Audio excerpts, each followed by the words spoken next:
जय श्री राम भक्तों स्वागत है आपका हमारा चैनल देववाणी में। भक्तों, आपको हमारी कथाएं कैसी लगती हैं हमें कमेंट करके ज़रूर बताएं और हमारे चैनल को अधिक से अधिक सब्सक्राइब करें।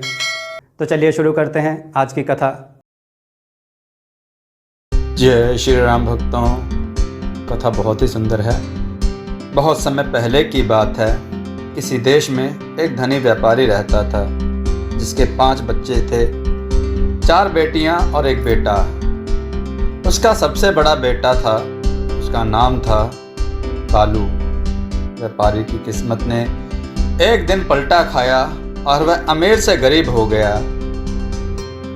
अब वह केवल मांग कर ही खा पाता था। उसकी हालत और भी खराब होने वाली थी क्योंकि उसकी पत्नी को छठा बच्चा होने वाला था। बालू ने देखा कि उसका परिवार बड़ी कठिनाई के समय से गुजर रहा है, तो उसने घर छोड़ने का निश्चय कर लिया।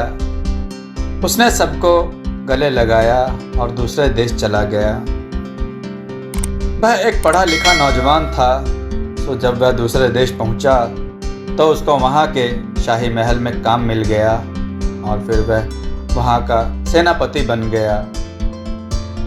घर में पत्नी ने पति से कहा, अब बच्चा आने को है और हमारे पास बच्चे की कोई चीज़ नहीं है।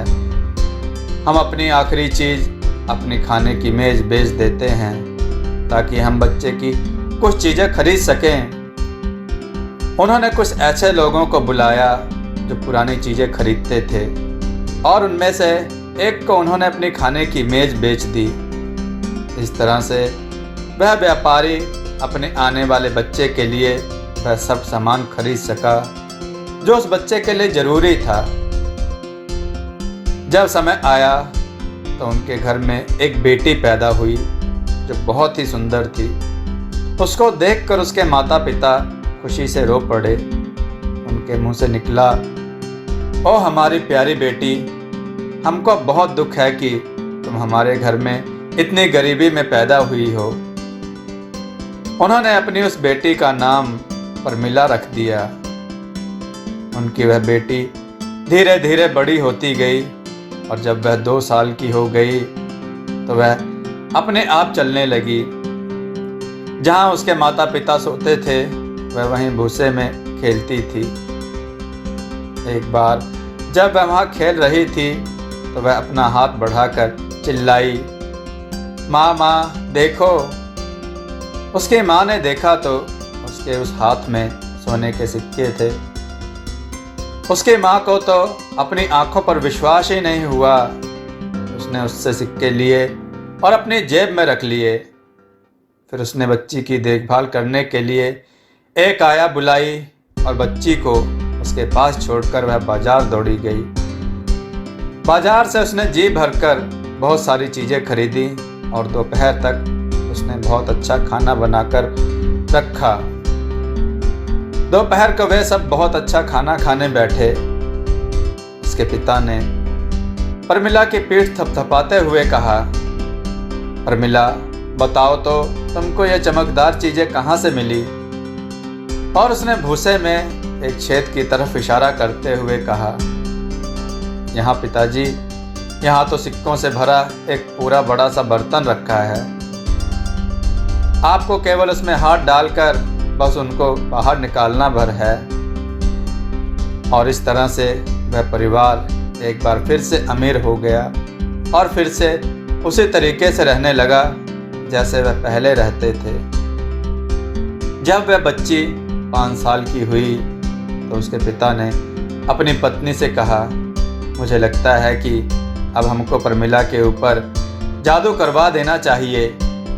अब तो हमारे पास पैसा है तो हम परमिला के ऊपर वह जादू क्यों ना करवा दें। उन दिनों माता पिता अपने बच्चों के ऊपर जादू करवाने के लिए एक जगह जाया करते थे जहाँ 4 परी बहनें रहती थीं। सो वे लोग परमिला को एक गाड़ी में बिठाकर वहाँ ले गए और वहाँ जाकर उन 4 बहनों को उसको दिया। उन परियों ने उनको बताया कि क्या क्या तैयार करना है और उस व्यापारी के घर रविवार को उस रस्म को पूरा करने के लिए आने के लिए तैयार हो गई। रविवार को ठीक समय पर चारों बहनें उस व्यापारी के घर आई। वहां उनके लिए जैसा उन्होंने कहा था वह सब कुछ तैयार था। उन्होंने अपने हाथ धोए, आटे की 4 पाई बनाई और उनको सेकने के लिए भेज दिया। कुछ ही देर में जो व्यक्ति वह 4 पाई सेक रहा था उसकी पत्नी को 4 पाई की खुशबू आई तो वह अपने आप को बिल्कुल भी नहीं रोक पाई और उनमें से 1 पाई निकाल कर खा ली। फिर उसने उन बची हुई 3 पाइयों के जैसी एक दूसरी पाई बनाई और उसका आटा साधारण आटा था और उसने उसको बनाने के लिए पानी वहाँ से लिया जहाँ वह अपने रसोई की साफ़ सफाई करने की चीज़ें रखती थी। पर शक्ल में वह बिल्कुल दूसरी पाइयों जैसी ही थी और कोई उसको दूसरी 3 पाइयों से अलग नहीं कर सकता था। जब वह चारों पाई उस व्यापारी के घर आई तो पहले परी ने यह कहते हुए 1 पाई काटी, मैं तुम पर यह जादू करती हूँ ओ प्यारी बेटी कि तुम जब भी अपने बालों में कंघी करो तो उनमें से मोती और दूसरे जवाहरात गिरें। दूसरी परी ने दूसरी पाई काटी और कहा, मैं तुम्हारे ऊपर यह जादू करती हूँ कि तुम जितनी सुंदर अब हो दिनों दिन उससे भी ज़्यादा सुंदर होती जाओ। अब तीसरी परी उठी और तीसरी पाई काटते हुए बोली, मैं तुम्हारे ऊपर यह जादू करती हूँ कि वह हर बेमौसमी फल जिसकी तुम इच्छा करो वह तुमको तुरंत ही मिल जाए। चौथी परी बची हुई चौथी पाई काटते हुए अपना जादू उसके ऊपर बोलने ही वाली थी कि उस पाई का एक टुकड़ा उसमें से निकलकर उसकी आंख में जा पड़ा। परी बोली, ओह यह तो मेरी आंख में लग गया।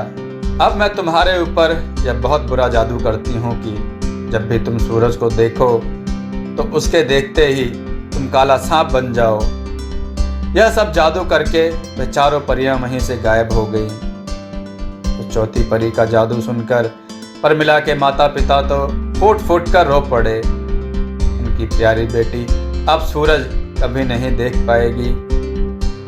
दोस्तों, तो अभी हम परमिला और उसके माता पिता को यहीं छोड़ते हैं और आगे की कहानी की तरफ बढ़ते हैं।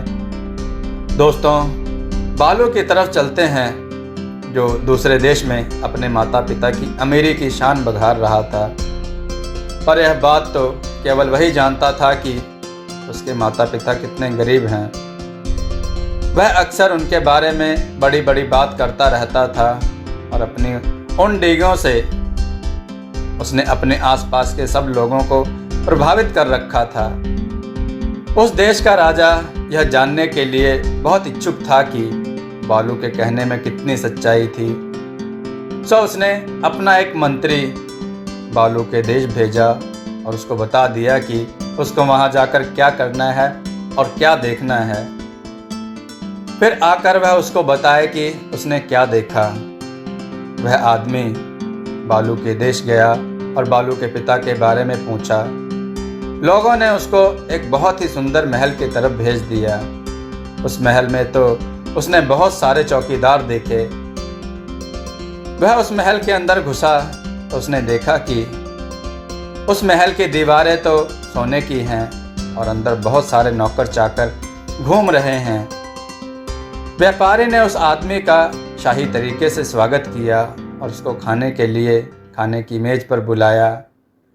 जब सूरज डूब गया तो वह परमिला को भी ले आया। उस मंत्री ने जब परमिला को देखा तो वह उसकी सुंदरता से बहुत प्रभावित हो गया। उसने इतनी सुंदर लड़की पहले कभी नहीं देखी थी। वहाँ से सब बातें देखकर वह वापस अपने देश लौट आया और जाकर राजा को सब बताया। राजा ने बालू को बुलाया और कहा, बालू, तुम अपने देश जाओ, अपने घर जाओ और अपनी बहन परमिला को मेरे पास लेकर आओ। मैं उससे शादी करना चाहता हूँ। अब बालू को तो यह भी पता नहीं था कि उसकी इस नाम की कोई बहन भी थी, पर वह राजा की बातों से कुछ कुछ भांप सका था कि क्या मामला हो सकता था। उसने राजा का हुक्म माना और अपने देश चल दिया। जिस देश में बालू रहता था वहाँ एक लड़की उसकी दोस्त थी। वह उससे जिद करने लगी कि वह भी उसके साथ बालू के देश चलेगी। जब बालू उस लड़की को साथ लेकर अपने देश आया तो उसने देखा कि उसका परिवार तो बहुत ही अमीर हो चुका है। उसका परिवार उसको देखकर बहुत खुश हुआ। सबने मिलकर अपनी पुरानी बातें याद की। वह अपनी नई बहन से मिला, अपने माता पिता को बताया कि वहाँ का राजा उसकी उस बहन से शादी करना चाहता था। यह सुनकर सब बहुत खुश हुए। पर जब बालू के साथ आई लड़की ने प्रमिला को देखा तो उसको उससे बहुत जलन हुई। उसको देखकर वह यह योजना बनाने लगी कि उसकी जगह वह खुद रानी हो जाएगी। कुछ दिनों में ही बालू को वापस लौटना था। सबने एक दूसरे को गले लगाया और विदा किया। बालू वापस दूसरे देश चला गया। उस देश पहुंचने के लिए पहले बालू को समुद्र पार करना था और उसके बाद ज़मीन से। बालू ने प्रमिला को जहाज़ में बंद करके रखा हुआ था और उसको सूरज की एक भी किरण नहीं देखनी थी। उसकी वह लड़की दोस्त भी उस समय उसके साथ ही थी। जब जहाज़ बंदरगाह पर पहुंचा तो बालू अपनी बहन और दोस्त को एक बड़ी सी गाड़ी में बिठाकर सूरज से बचाकर बाहर ले जाता था। जैसे जैसे उसका देश पास आता जा रहा था, बालू की दोस्त को गुस्सा आता जा रहा था, क्योंकि उस देश पहुंचकर तो प्रमिला तो रानी बन जाएगी और वह केवल एक सेनापति की पत्नी रह जाएगी। वह क्या करे कि प्रमिला की बजाय वह रानी बन जाए।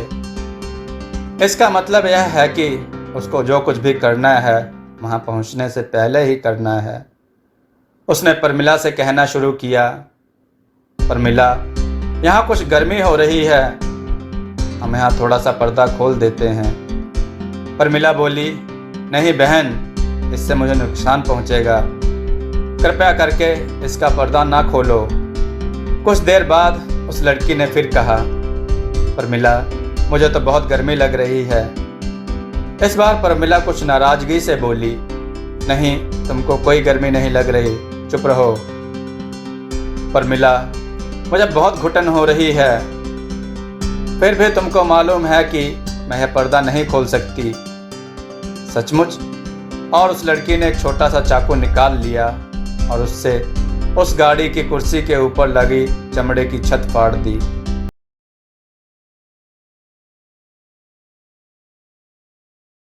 दोस्तों, आपको यह कथा कैसी लगी? अपने विचार और सुझाव कमेंट में जरूर दें। हमारी कथाओं को लाइक करें, हमारे चैनल को सब्सक्राइब करना न भूलें। हमारी कथाओं को शेयर जरूर करें जिससे लोगों को अच्छा ज्ञान प्राप्त हो। जय श्री राम भक्तों।